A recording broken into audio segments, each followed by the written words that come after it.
Erin and her mom. Hello Erin, কি ব্যাপার? আজ এত দেরি করে এসেছো কেন? কটা বাজে এখন? Sorry mommy, I am getting so late. Do you take your dinner? আমি কি তোমাকে ছাড়া কখনো খেতে বসেছি? আজ ডিনারে কি কি রান্না করা হয়েছে মা?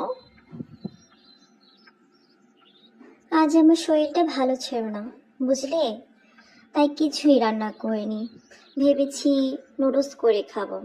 তুমি কি আমাকে একটু সাহায্য করবে? অবশ্যই মা, কেন নয়, চলো দুজন মিলে কিচেনে যাই। সাহায্য করার জন্য তোমাকে ধন্যবাদ ইরিন। চলো এখন একসাথে খেতে বসি। লক্ষ্মী মাটা, সাহায্য করার জন্য ধন্যবাদ তোমাকে। নুডলসটা কিন্তু অনেক মজা হয়েছে ইরিন। ধন্যবাদ তোমাকে মা। হ্যাঁ, আজ এত লেট হলো কেন বললে না তো আমাকে। আজ ক্লাস ঠিকঠাক হয়েছিল তোমার? ও মা, আর বলো না, ক্লাস তো ঠিকঠাক মতোই ছিল। পরে আমার ফ্রেন্ড আছে না লিজা, ও রাস্তায় পড়ে ব্যথা পেয়েছে।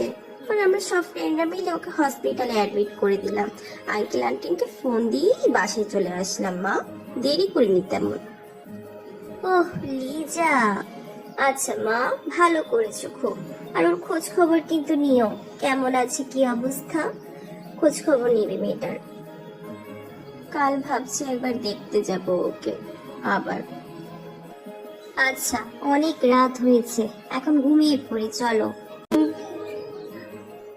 তোমার তো দেখি খুব ঠান্ডা লেগেছে, তোমার যদি প্রয়োজন হয় আমাকে কিন্তু ডেকো মা, যত রাতই হোক। শুভরাত্রি আমার লক্ষ্মী মেয়ে।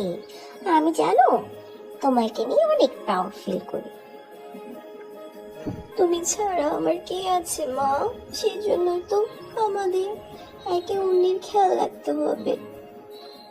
আচ্ছা, হয়েছে হয়েছে, ইমোশনাল করে দিচ্ছ আমাকে। আচ্ছা, কালকে তোমার ক্লাস আছে না, তাড়াতাড়ি ঘুমিয়ে পড়ো। ও হ্যাঁ, আমি তো ভুলেই গিয়েছি।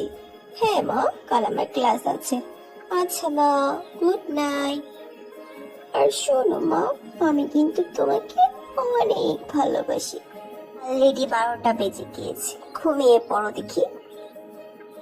ওকে।